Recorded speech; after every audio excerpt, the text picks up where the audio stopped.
Well, hey everyone, welcome back to Kitchen Table TCG. My name is Louie. I am joined today by Peter from Minmax Games. Peter, what's going on, man? How's it going, man? Thank you so much for having me. Yeah, I'm stoked to finally chat with you on the channel. Peter was at the Pro Tour this past weekend, and I thought it would be a great opportunity to hear your thoughts about Flesh and Blood and the game, and hang out and chat about the Pro Tour. Obviously, I wasn't able to make it, so cool to hear your thoughts and I guess live it through you, my friend. Live it through you. So, dude, how's your weekend? How's your life? How you doing? I'm exhausted. It was quite the endeavor. You know, I live in Chicago. It's about a 13-hour drive to New Jersey, and we did it. It was long, but I went to school in Ohio, so driving through Ohio and Pennsylvania again was really cool because it's just so beautiful. But yeah, it was awesome. Yeah, 100% would do it again. As someone who lived in Ohio for 23 years, I'm not sure I would say that, to be honest with you. Well, so Illinois is as flat as can be. So Sure. Like when you see small hills, you get excited, you know? And like I remember driving back and forth around Christmas time and stuff like that. So the nostalgia of like the rolling snow-covered hills, you know, I didn't have to live through the ice that you guys get. You get so much ice. Yeah. It's insane. Northeast Ohio is not the most fun place to live in the winter, but well, cool, man. Well, hey, tell me a little bit about yourself and Minmax Games. Give people a little overview of you and what you guys do, and then why don't you tell me how you got involved in trading card games to start? Awesome. So my name is Peter. I am a father of 3. I have been married for almost 10 years. We're on our 9th year. I've been playing TCGs since I was too young to be playing with them. A few years back, you know, I think most of us have at some point thrown around the idea of opening up a store, the idea of having your own hangout spot, and we just kind of, you know, as business was growing with our other endeavors, the opportunity came up and we took it in the middle of a pandemic, which seems like the worst time to do it. But for us, it's been absolutely amazing. I started out playing Pokemon. You know, like most of us, I watched the TV shows. We grew up with the cards. At one point, I had 5 first edition Charizards. Wow. And those are all gone. You know, I have no idea where they are. But you know, that's part of the game. So now that my kids are part of being a kid in the 90s, right? A bunch of first edition Charizards. You have no clue what happened. I was cool. I was cool because of it. You know, and I dabbled a little bit in Digimon. Is that how you met your wife? Were you like, hey lady, I had 5 first edition Charizards growing up? I actually met her in college and I stole her from Florida. So I made her drive all the way up to Chicago to spend the cold winters with us. So Pokemon as a kid, a little bit of Digimon, and then my buddy turned me on to Magic. And that's where we started running. Got really big into Magic, going to local events, and you know, we played every format. I had a massive collection of everything. I, like everyone else, bought the 100 rares for $90 or whatever off of cool stuff back when, you know, it was just starting out. And yeah, I've always loved that level of competition, and the deck building and the meta and thinking about what your opponent was trying to do. And that's kind of where the store name came from. My middle name is Max. So growing up, everyone called me Max because Peter was my dad's name. So once the term was coined of min-maxing, you know, that strategy type, it just seemed to fit in a lot of ways with how we started the game store and how we kind of function as a business. And then also paying homage to myself as the person who more or less said, hey, let's do this really stupid idea and run with it. Yeah. And then all of a sudden, out of nowhere, this game called Flesh and Blood comes out of literally nowhere. You know, get rid of Metazoo, that's not a game. But this stuff back here, like, we're very excited about the future. Yeah, cool. Awesome. Well, so is it you and your family? You said you're the one that's leading the charge. Is that, or would you have other partners? What's the deal with that? Yes. So We have a family business that's been around for over 60 years. We sell install parts for appliances, so nothing to do with with the gaming world at all. But that's a business to business. So we wanted to start learning more about business to consumer, branching out, diversifying what we could do. And most of us here are gamers. We understand games, so we said this would be a safe entry point to learn this stuff. So my brother and I are the CEO and CFO of this larger business. And we took the opportunity to expand and create Minmax Games. So on top of that, we have Eric, who's been my best friend since second grade. And he's the guy that introduced us to Magic. So the three of us kind of started cobbling this concept together. And since then, we've picked up Nick and Dominic and Evan and Henry. So we've got a pretty extensive staff at this point. But awesome. it's a lot in a very short period of time. Yeah, that's awesome, man. It seems like it's been very successful too. Just looking at your guys's, I can't see your inventory, but the volume that it appears that you guys do is pretty massive, just based on constantly seeing your advertisements everywhere. Yeah, yeah, that's true. Like, we want to be someone called us. Oh, what is it called? What's that was it Shadow Raid Legends or whatever? Yeah, Raid. Someone calls, we're gonna be like the next version of that because they see our ads everywhere. It's like, a couple bucks and I can just cover the world in black and white. You're the Raid Shadow Legends of yes. trading card stores. Oh man! All right. Well, tell me. There's a lot of excitement leading up to Pro Tour. A lot of conversations. A lot of Fab 2.0 just came out. There was a lot of community discussion about Channel Fireball. There's a lot of things going on. A lot of hype. A lot of expectation building up into Pro Tour. Tell me where your head was at going into that weekend. You're driving 13 hours on your way to Pro Tour. What's going through your brain? How are you feeling about Flesh and Blood? And what's your attitude towards everything at that point? So part of this conversation also has to do with the precursor to the game store. So I started getting heavily into the investing aspect of Magic.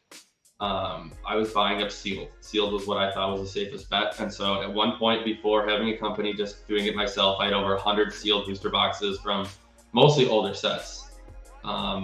So to me, as a game store, there's the community side, and there's the building of a company, and then you have a tangible asset which increases in value over time. It seems to be the case, in most TCGs, that out of stock older product holds value. And so there's a game you have to play as a store of what do you release, what do you hold back, what do you hold back to sell, what do you hold back to play with. So taking that mindset into Flesh and Blood, we are very, very bullish on this game. We want everything we can. If someone offers it to us, we'll buy it. Because I believe this game has legs. So leading up to the event and hearing about this Channel Fireball debacle of, I got to have some conversations while I was at ProQuest 2 that were interesting, but nothing was confirmed, nothing was denied. But when all of a sudden product is made available en masse for extreme discount, that puts red flags up, right? But that was very counter to what I was experiencing in our store and online and the excitement. So, is it the people behind the scenes that are causing the chaos, or is it actually the game itself? So coming into this, and I think I've said it, we've been to every single calling event in the US. And I think every event, I keep saying, this is going to make or break the game. This is going to make or break the game. And I don't know if that's fair for me to put that expectation on individual events. But they seem to smash my expectations every single time. So going in, I was positively hesitant, I would say. Yeah. And I think that's an attitude that the whole community puts on these events. And maybe it's like we come from this world where it had been so long since we had an event, and it's hard to get into this idea that Fab is going to do essentially a major event every 2 months. Like there's a calling every in the United States, there's you must be just exhausted. It must be way more than you desired at the beginning. Like, because you guys, you've been at all of them. You brought boxes. That's why you had to drive, right? You didn't fly because you wanted to bring sealed product to sell. So yeah, absolutely. Talk to me a little bit about your attitude towards like the local versus online, because you do a lot of online, you do a lot of local. You guys have a ProQuest, you have a big ProQuest coming up. What's your local scene like, and what was their attitude towards the game leading into ProQuest? And did they come with you? Did you travel together? We brought one. Okay. We've had a lot of them have attended many of the callings. We only had several of our locals were invited to the ProQuest, but you can only take so much time off from work. There's only so many events in a year that you can attend, and also the realization that chances are you're not going to win. So you'd much prefer, and this is obviously secondhand, but I'm assuming they would much prefer to attend a local calling, something where it's not going to be as big of a hype and they can enjoy themselves a bit more. Now, we do have players like Sam Dando, who top forward at Indy, and I think he definitely would have come had he had time off. So we brought John Smith, who, if you saw the Rudy video, he was the Starvo. Nice. Yeah, so he's a great guy. But I think our local scene, and I think this is the case for a lot of stores, is more or less immune to the greater environment. We have products, we have events, and that's all you need. We don't gouge on anything, so we have created our own ecosystem that, regardless of what happens on the outside, our players are having fun. And at the end of the day, that's what matters. Is if everyone is having fun, the game will be great. So I think there's definitely some more of the discussion, I think, around Starvo than around the game as a whole, because that affects their experience, right? Right. Booster boxes as a whole are ridiculously cheap. The product is ridiculously cheap. So there shouldn't be too much of a hesitation to jump into the game from a beginner aspect. Right.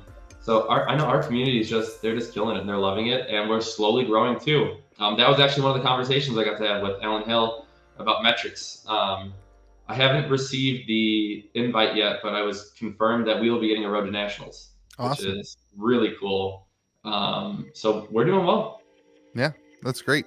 Really cool to hear. And I know, Chicago's a big, you've got Hometown TCG there. You've got really great community of people in the area. So that's super cool. All right. So you get there, you're feeling good about the game. You're feeling good about the events.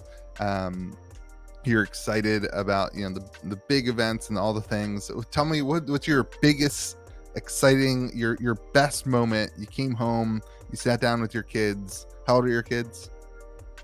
8, 6, and 4. So your 4-year-old's like, Dad, what was the best part of your weekend? Because that's going to be a realistic thing that happened.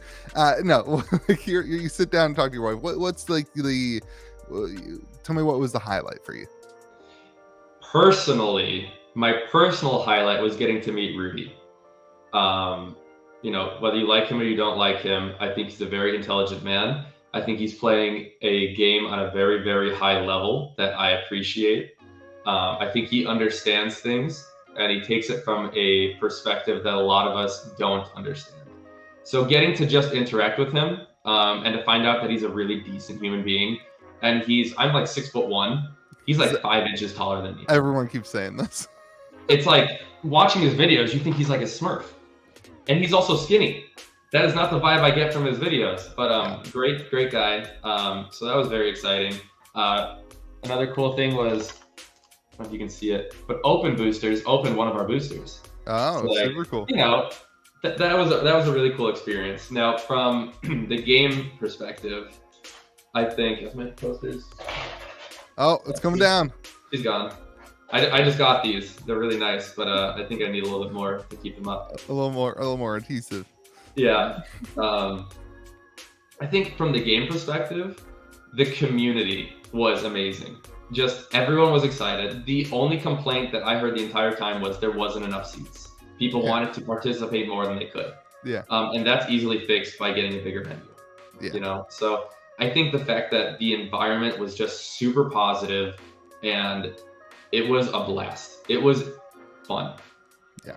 I remember when I was in Vegas, that's kind of the same attitude I had, was like, man, like everyone was just excited to be together. Like the idea of just being in the flesh and blood and hanging out, it was less about the game and more about the community interaction. I mean, granted, whenever I do anything, it's less about the game and more about the community interaction. I'm not very good at the game, so it is what it is. But yeah, like I love that, and that's why I missed out most on about not being able to go, was the idea of getting together with everybody and meeting up, and the food and the the hanging out and the conversations and that kind of stuff. So cool. So what did you think about the meta and the game and all that? It was pretty cool to see Starvo not win but also get Living Legend that weekend. That was my highlight. Right? No, definitely at the event, the talk of the town was Kano. Yeah. Is he gonna do it? Is he gonna troll all of us and just come from behind and just wreck everything? And I think, what, 2 Kanos top 8? Yeah. I was really rooting for a Kano finals. Yeah, that would have been like insane. And that is, I don't think people, I think people are underestimating how important that is. That doesn't happen in Magic. Yeah. You don't get those come behinds like that. You'll make the top 64 or whatever, but you will get put in your place. You will not make the top 8. The fact that you need to prepare for everything will keep this game on its toes. And people, are very upset about Starvo.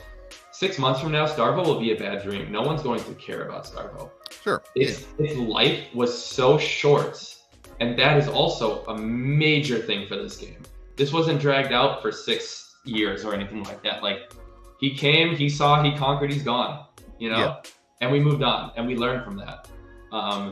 Hopefully. Holy crap. Like, we need like the thing is, there can't be another Starvo in the next set. You know what I mean? Like, it can't go Chain, Briar, Starvo, blah blah blah blah blah. Like, you can't have a fourth that's a major issue. I agree there. Yes. It has to be something that is learned from. No one's talking about how great Chain was right now. You know what I mean? Like, we've already moved past that. We moved on. Like, I agree with what you're saying. But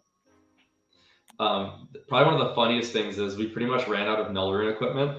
I heard about this. There was all of a sudden a run. I would just come in, I need a playset. I need everything. I need it all because I'm just getting killed. It's just hilarious to see. So funny. Yeah, and then the Living Legend stuff definitely helps with that too, with the evaluation of when something gets broken out and whatever. Yeah, that's cool. So Kano, and then you've got everyone hanging out. I saw your booth in like 15 Rudy videos this week. That's got to be pretty awesome for you to see, not just from the idea that your company's being promoted, but also from the idea of he's like somebody you look up to, and it's your stuff. It's pretty cool. Yeah. It also helps that we were by far the busiest booth from the moment we opened to the moment we closed. Yeah. Why do you think that is? I mean, that's right? Like, why are you better than everyone else? But not to be full of ourselves, it's because we care about the community. Yeah. And how do you care about the community? You bring 60 copies of every single common and you sell them for 10 cents. Yeah. And you eat the credit card transaction fee on every one of those. Mm-hmm. No one else brought commons. No one else brought deck products. Some stores came and they brought money to make money. We brought our entire store top down, left, right, and people literally bought and built decks from our location on point. That's awesome. And that's awesome. Yeah, that's really cool. We also have probably the best setup in that our entire inventory is online. So players were able to place orders at 5 o'clock in the morning on our website for pickup. And then when we got in the next day, we pulled the order, it was ready to go. Yeah, that's sweet. So you guys have a system that's very, very good. It's actually something I'm looking into doing at my store too, where you can actually order online and then pick it up in the store. And like our whole singles inventory is instead of being in display cases, it's online, and then you can, even at the store, you can go to a kiosk or just use your phone, and there's a QR code that you scan, and you can search through the inventory, place your order, and then go up to the counter and basically be like, I put in the order, and you can pick it up. So it's a really great way to do it. I think that I would 100% recommend it. Super efficient. All right, what are some other highlights? What you guys had? A crew first box opening with the open boosters, and then like kind of the whole, I think the whole slew of content creators that were there. Olivia was there, open boosters, Tavis, Rudy, Flukenbox, and I know I'm missing. There was just I took the Rudy's teaser video. That was my picture that I took. He took my thumbnail. He stole it from me, and I'm okay with that. Come on, Rudy, you gotta ask these things. Yeah, right. But like that picture kind of shows the ridiculousness of this game and how excited people were. So yeah, we got a tunic out of that box and a bunch of cold foils. So that was really awesome. One very interesting thing, we completely sold out of all of our white border legendaries within minutes. It's insane. Now, it's so funny. Go ahead. I was going to say one thing we did though, because this is a game that we care about, we sold all of our white border legendaries for 20% below the black border price. Yeah. So that's what they should be at. Yeah. So that's what we did. And I think that helped too, that we weren't paying $300 for a white border tunic. It's crazy. It's funny to me that the community has taken it to say, I want to do a white border deck. They want the whole deck in white border. It kind of feels like we missed the point of what of who the product was supposed to be, but I'm just happy. We're gonna roll with it. I'm just happy that it's selling. Yeah, people were saying, "Yep, I need these for my cube, my white border cube." Yeah, it's insane. That's a whole. I don't want to get into that discussion, but you guys got hosed on allocation of that. I love your Volcore. Your Volcore bundle. So those people who didn't know, another large retailer who shall not be named did a bundle for Uprising, and they called it Falcor instead of Volcore. And so Peter, you guys did a joke bundle, and everybody got one common white border card.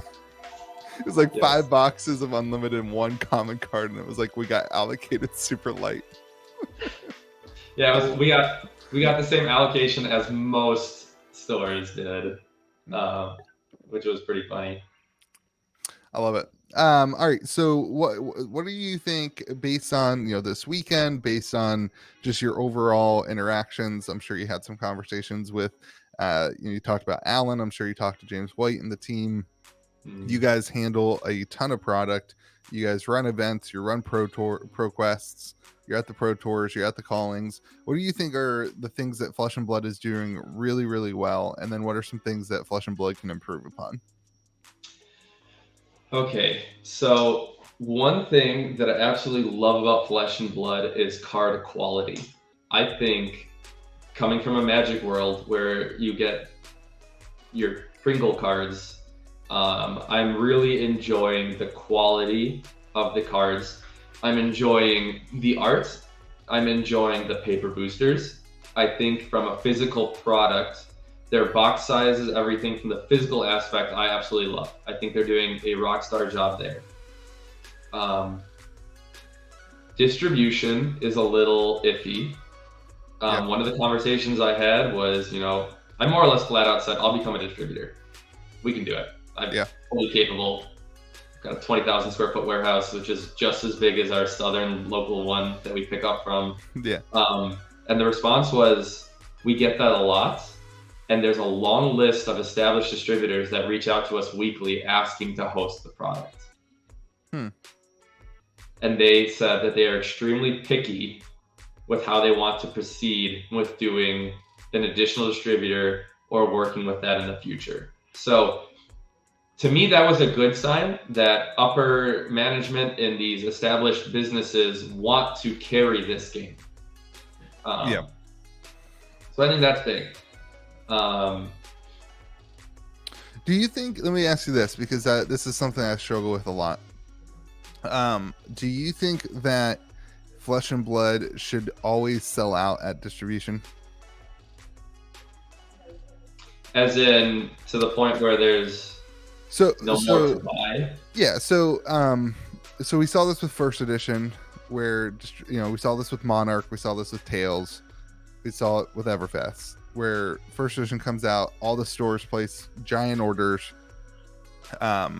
First edition is way oversold as far as distribution goes, so it gets allocated pretty heavily, and then all of a sudden 2 weeks later they have more Tales of Aria first edition. All of a sudden next week they have more Everfest first edition, and then then it's this kind of goose chase to get the product, blah blah blah, and then it's sold out and you can't get it again. So a lot of stores, and I assume what you do, I don't want to assume, but I assume what you do, will order way more than they think that they're going to need in the short term in order to have it in stock for the long term. You compare that with something like Magic the Gathering, where it's going to be back in stock. You can kind of every week or 2 weeks or 3 weeks or whatever you need to do, you maybe do your giant initial order of for most stores, 80 boxes or something like that. For your store, probably 6 pallets. If only. You can restock your kind of what you want to have in the back consistently. Do you think that is a direction that a game like Flesh and Blood should go in, or is Flesh and Blood still the new kid on the block, the new thing that it's too risky for a distributor to have that much product? It's too risky for LSS to print that much product, or did they print that much product and just too much of it went to the other avenues? So right now, and for those of you at home who don't know, because obviously we have these ridiculous connections with these distributors and we get to see all this behind the scenes stuff, and they tell us everything, right? Everything. Yeah, right. Right now we're seeing 3 different models for distribution. You've got Magic, which you can pretty much, for the most part, just buy whatever you want whenever you want, except for collector boosters. Yeah. That stuff seems to be like the gold standard. Then you've got Flesh and Blood, where you order once and that's it, and you never see it again.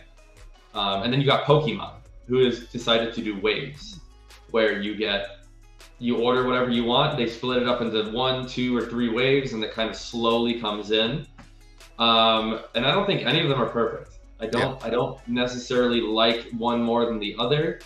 As you know, a lot of it has to do with an allocation game, where what happens if you just order enough for the beginning release and then there isn't any afterwards? So it's a struggle. And my company is unique compared to, I think, many LGSs, where we have a little bit more cash flow. We can kind of sit on some product. We can kind of do some things that other stores can't. A little bit. But like, as a normal LGS across the country, you can't ask for $20,000 worth of product and then not sell it. Right. That's just not an option, which makes it very difficult for those stores to properly decide what they're going to do. So I honestly don't know what the best option is. I like the idea of maybe waves of allocation. Yeah, they did that for Crucible, and I felt like it worked really, really well. They did that for Crucible. Crucible first edition sold out, and then the hype got super big, and then for like almost, you remember this, for almost 2 months, 3 months, you were able to order like 2 boxes at a time from your, I don't know how many you were able to get, but I was able to get, or my local store that I didn't have a store at that time was able to get 2 boxes at a time. So super interesting with that. Yeah, and you could easily do something where you carry the product. Every week you get the opportunity of purchasing a case. Yeah. And if you turn it down, then that case gets offered to someone else. Yeah. I've done that before, where I've taken other stores' allocations for products because they didn't want it. Yeah. So I get called up and they said, hey, this company ordered this, they backed out, do you want it? And you say yes. That happened to me with Magic's Kamigawa collector boxes for some reason. Oh, really? Yeah, I had put in. I was like, dude, I gotta get more than 2 boxes. What are you talking about? He's like, well, let me see. I had like, ended up getting like 28 because stores canceled their orders like last minute. Like, there you go. great. So, I feel like distribution is the biggest challenge for Flesh and Blood. I think if you take a look at the way that things are going and the way that new stores work and all that kind of stuff, I also tend to think that the new set might fix that simply by the non-first edition and unlimited. I almost feel like one of the reasons that they did this change, I'm projecting here, but is to solve that distribution issue where everyone hoards or buys as much of the first edition stuff, and this moves it to kind of a classic not wave system, but classic like release structure like Magic, where you can order the product for, maybe it's 6 months or 7 months or whatever it is. Do you feel like that's am I reaching there, or do you feel like that is within the realms of possibility? So there's a couple things there, because like, for one thing, when, as you know, most Flesh and Blood doesn't exist at the distributor level freely available. Pretty much nothing right now. So as a new store coming in, there's nothing to buy, right? Yeah. It's very difficult. You have a better chance of coming to me and asking me to supply you than you do a distributor, right? 100%. Which is wrong. Yep. On the flip side, though, when product becomes available, I want it all. Right. Because we sell it, and because we have a player base that wants it, and we host events, and we support this game. I brought over 600 booster boxes to New Jersey, and we almost sold them all. Yeah. Like, there's demand there, and they're our customer base, and our customers like our product, they like our price, but at the same time, as much as I want it all, I shouldn't be able to take it all. Right. As much as I say, hey, give me everything, they should be able to say, here's everything that you can have. We're leaving some so other stores can actually, host this game and supply this game. But then, there's other stores about our size too. And if I don't take it, they're going to take it. So they've got to figure this out from the distributor level, like you said. Hopefully, Uprising does fix that, because we're not doing a mad dash for first edition to try to make a couple bucks. I also think there's another side to this equation, which is map policy. If you're going to have map policy, you need to be ruthless. You need to destroy stores that violate it. Yeah. I think that's the only way. If you want me to abide by your rules, then I should not be able to go onto a large LGS's flaming website and find product below MSRP. Right. Or below map policy. That shouldn't be okay. And if you find that, there should be repercussions. Yeah. And I feel like there's not enough repercussion right now. So it's, you can do it the other way and do it like Pokemon and Magic and have a race to the bottom. And then people will be less likely to just, I think, dump money into the game. So I don't know the answer. I really don't know the best answer. I do truthfully believe that Uprising is a massive leap in the right direction, though. Yeah, I mean, it almost feels like just getting rid of the first edition unlimited. Like, no one's doing a mad dash to purchase unlimited Tales of Aria right now. Even first edition, even first edition at some of the bigger stores is still at $80. So I think if you mix that together and have one release that kind of spreads out, I think that solves a lot of the distribution side of the game. Oh, there it goes. I think that solves a lot. Living legend. And she's gone.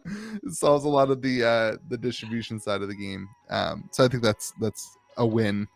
I agree. So you kind of mentioned the idea of a new store. Like, it's hard for them to get product.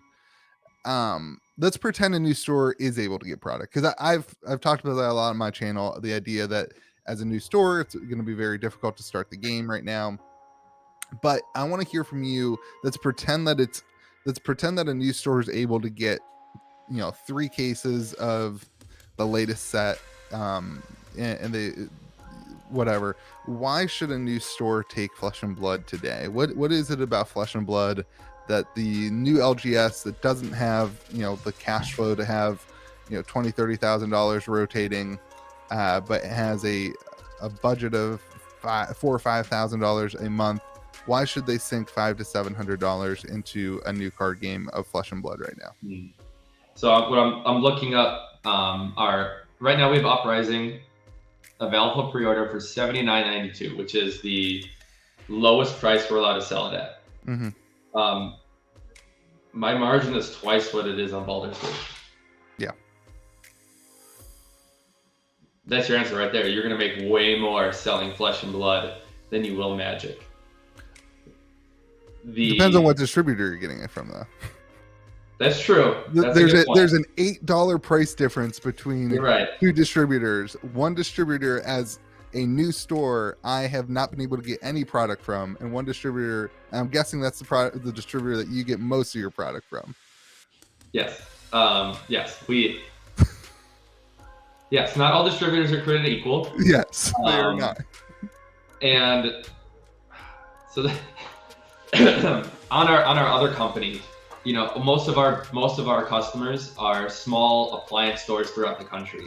And there's this one man that lives in Florida, I believe, Sam Pack, who owns a chain of appliance stores, and he only sells the Whirlpool brand. He doesn't sell any other brand. It's only one. If you walked into any other store, you've got Samsung, GE, Whirlpool, Electrolux, all these options. Sam just carries Whirlpool. Yeah. And I said, how do you do this and why do you do this? And he says, would you rather be kind of important to a bunch of people or the most important to one person? Yeah. And that's kind of how we built our distributor model that we use. When our main distributor calls and asks us to do something, we do it.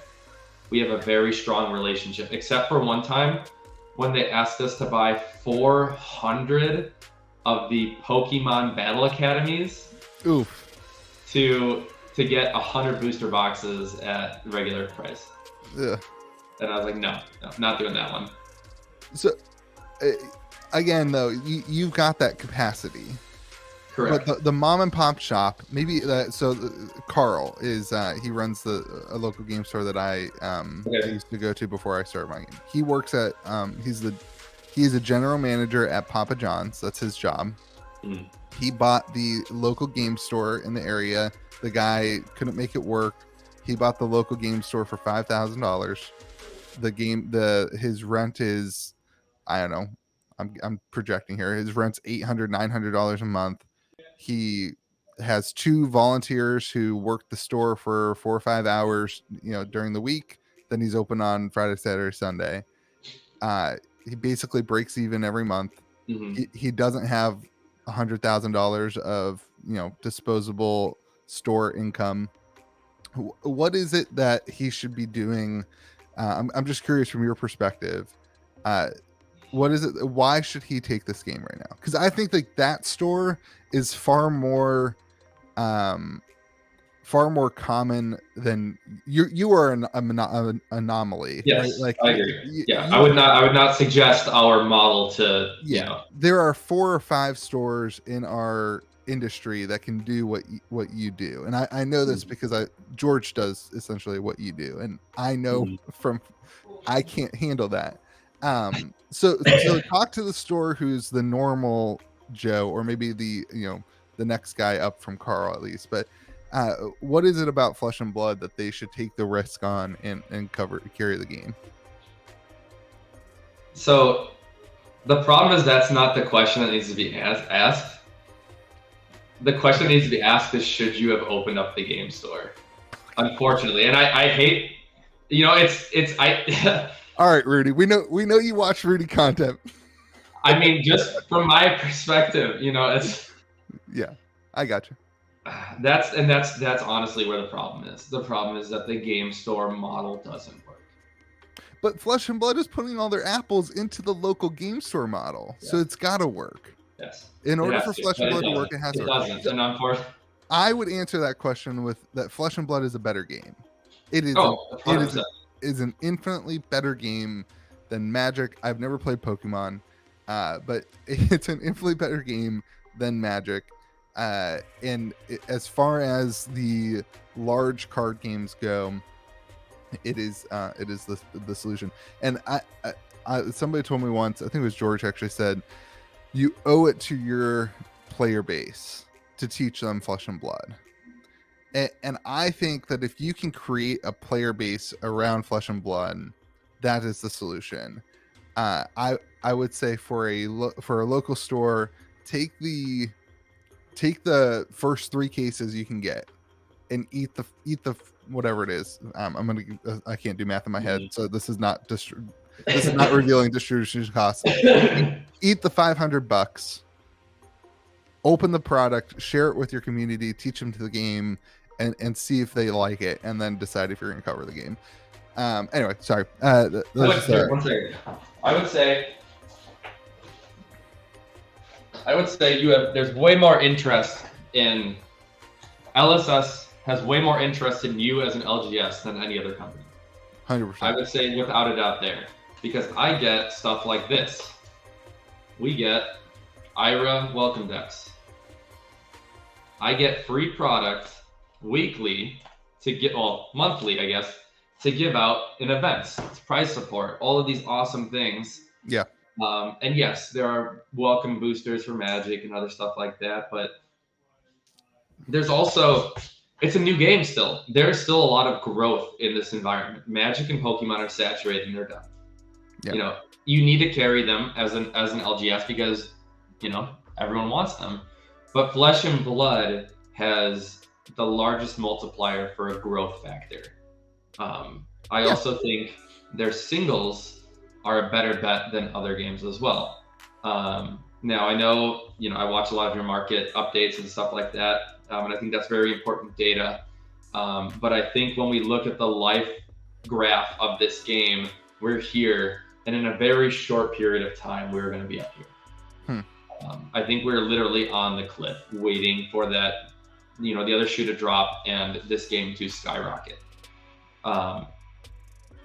So yes, as an LGS, if I was being asked what games to carry, I think it would be very silly to not offer Flesh and Blood. Yeah.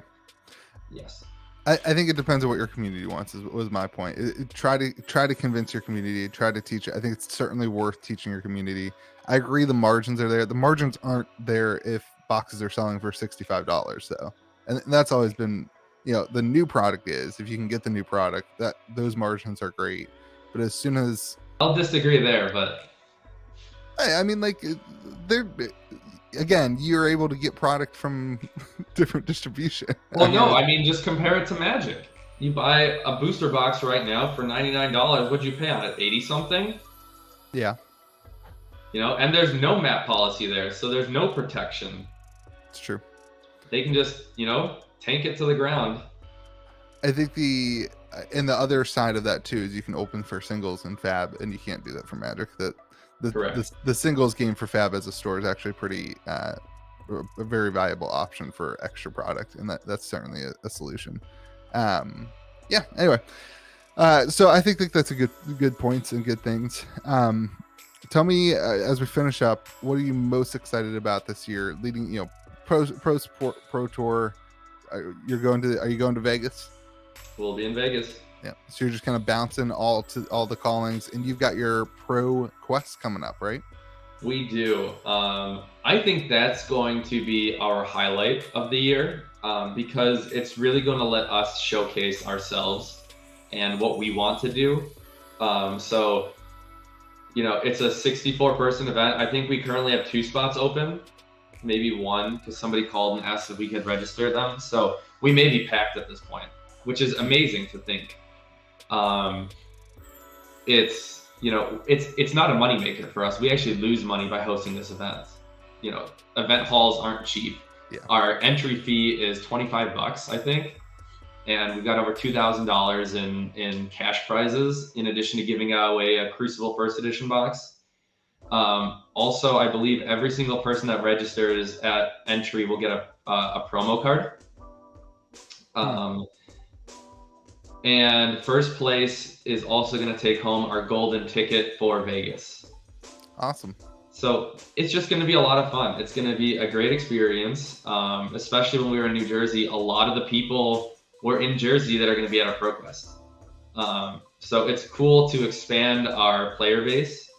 And we really think this is going to be the catalyst for us to be the Midwest event destination for Flesh and Blood.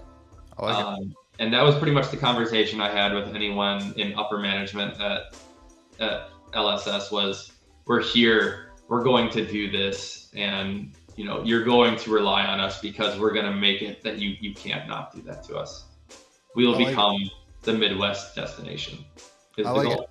We talked about it on the podcast. I think you guys should have a calling in Chicago that's ran and hosted and organized by Minmax Games, and Bill from Texas, Reaper Games should have a calling that's organized in Texas and in Dallas area or whatever, and George on the East Coast could have a calling that's organized and important, and we don't need these non-community interactive conglomerate companies jacking up everything, people who don't actually care about the game.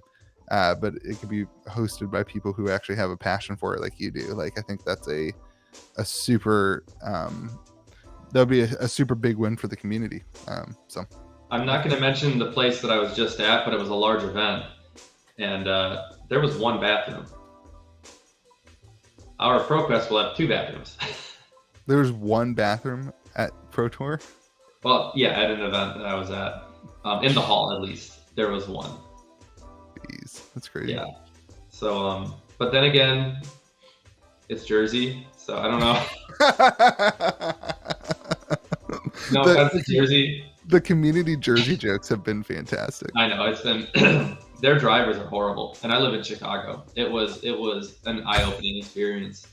I was watching this is a huge tangent, but I was watching How I Met Your Mother yesterday while I was shipping orders, and they did a New Jersey joke, and I was like, oh my gosh, everyone makes fun of New Jersey. It's hilarious. Well, cool, man. I would say, yeah, the ProQuest is going to be a massive thing for us, but also just seeing the community grow, being at all these events. We're signed up for all of the SVG conventions as well. So expect the giant M everywhere. I like it. And man, I'm really excited to see you kind of coming out of not the woodwork. You guys over the last 6 months have done a lot more marketing. You're sponsoring My Market Updates, you're sponsoring Hometown TCG, and you're really putting yourself out in the community and making yourself known. And I think that's a super important thing in our industry, and a super important thing for our community, to have somebody who actually cares about the game in the way that you do, and actually cares about having healthy business practices and respecting the consumer. And I'm a huge fan of you, and I'm a huge fan of that. So really rooting for you, obviously rooting for the game. And I think what you bring to it is a really big thing and a really great thing. So thank you for what you do, and thank you for your energy towards the channel too, to help out our patrons and all that stuff. So hey, thank you for the kind words. It really does mean a lot to us. And I did pay you for last month right before this stream. We're caught up now. So I have yeah, I'm not worried about that. I want to support I think as a community, this early on in a game like this, you were talking about on the cusps of growth. Early on in a game like this, the way that we support each other as a community is far more important than money. And I think as we move forward and we become the next Magic the Gathering, the new classic TCG, whatever, these relationships are super, super great. 10, 15 years from now, when we're all looking back and unlimited booster boxes are $4 million each, and no one remembers Starvo and all this stuff. Like, I think these relationships mean a lot to me. So it's really cool to be able to interact with everyone, and that's what I'm passionate about. So anyway, dude, thank you so much for sharing your Pro Tour thoughts, and I appreciate again what you do for the community, and looking forward to chatting. I want to come up to Chicago at some point and hang out with you. Please do. It'd be fun. So yeah, man, if there's anything that we can do to help you out, just let us know. Will do. Well, I appreciate you, man. Everyone, remember to be kind to the people around you. Go shop at Minmax Games, fab.com, and make sure you shout out Peter in the comment section below. Be kind to the people around you. We'll see you again next video. Take care. Thanks, man.